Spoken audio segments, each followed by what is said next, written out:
Hi, I'm the Nintendoist, and Mario Kart 8 is almost 10 years old. What? We've really been playing the same Mario Kart game for a decade? I and many other people are clamoring for a new Mario Kart. I remember before E3 2021, alongside a Switch Pro and a 3D Donkey Kong game, loads of people were speculating on Nintendo Kart. Basically being Mario Kart but with all Nintendo characters. And when it didn't happen, I wasn't too disappointed.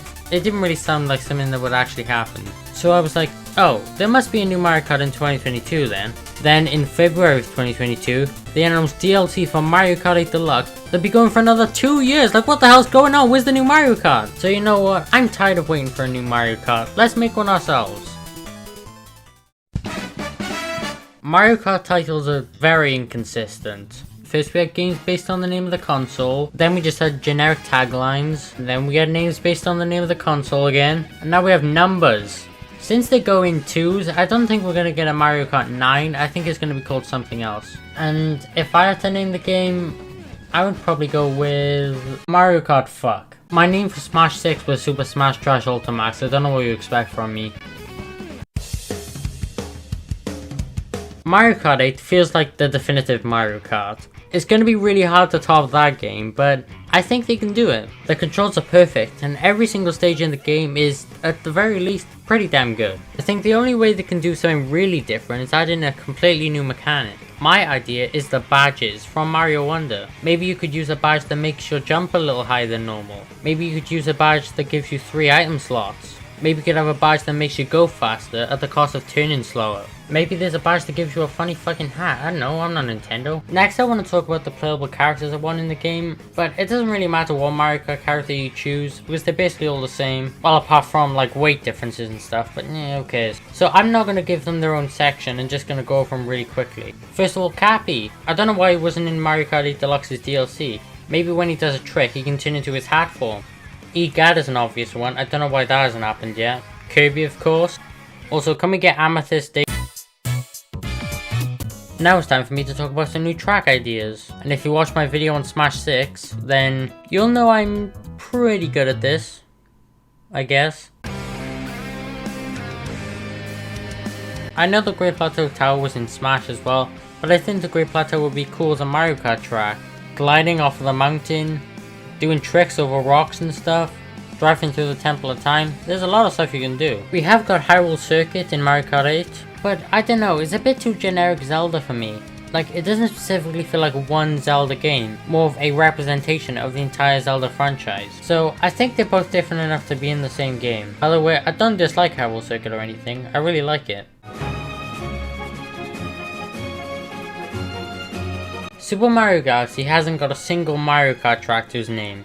Well, why? I guess we have Rosalina's Ice World or whatever, and I guess the Rainbow Roads are kinda Galaxy-esque, but not really. I think out of all places in the Mario Galaxy games, Rosalina's Observatory would make the most sense. It's the main hub world of the first game, and I think it has a lot of Mario Kart track potential. Also, Smash got a Mario Galaxy stage, why not Mario Kart? Guys, Delfino Plaza. Super Mario Sunshine is the only 3D Mario game I haven't got around to playing yet. Well, I have played it for about 2 hours, but that's really it. But I think Delfino Plaza is a really good idea for a track. You can have Shadow Mario make an appearance, you can have Piantas all over the place, maybe you can have a cool underwater segment, and you can have a new remix of Delfino Plaza, which is like the best thing ever. It was almost worth playing 3D All-Stars to get footage for this. Items are one of the biggest parts of Mario Kart. If you turn all items off, you might as well just be playing Need for Speed. But since Mario Kart has been away for so long, what if this is a game to introduce a load of new items? Let me take you through a few ideas I have and how they'll work. The hookshot from The Legend of Zelda. You can shoot the hookshot that plays in front of you, making them spin out. It'll also pull you slightly towards them. It works like the boomerang in Mario Kart 8. We only get a few goes of it, so you need to be careful when to use it. Also, there's secret shortcuts in every track that you can only access by using the hookshot. The Pitfall Seed from Animal Crossing. Just like in his home game, you throw it at someone and they get stuck in the ground. They've been completely stopped in the tracks, and they need to spam A like hell if they want to catch up with you again. This leaves them completely open for another attack. Though beware, it's really hard to hit someone with one of these. You know that adrenaline you get when you hit someone with a green shell? This is that times 1,000. The Wonder Flower from Super Mario Bros. Wonder. You know how the blooper is supposed to make you go, oh my god, what's going on, I can't see anything, and it doesn't really work, you can still understand what's going on? Well, this actually does that, but goes the full way. You throw a Wonder Flower out on the stage like you do a banana. It just lands there and whoever runs into it goes into a weird trance. Their vision becomes blurry and it's hard to see what's going on.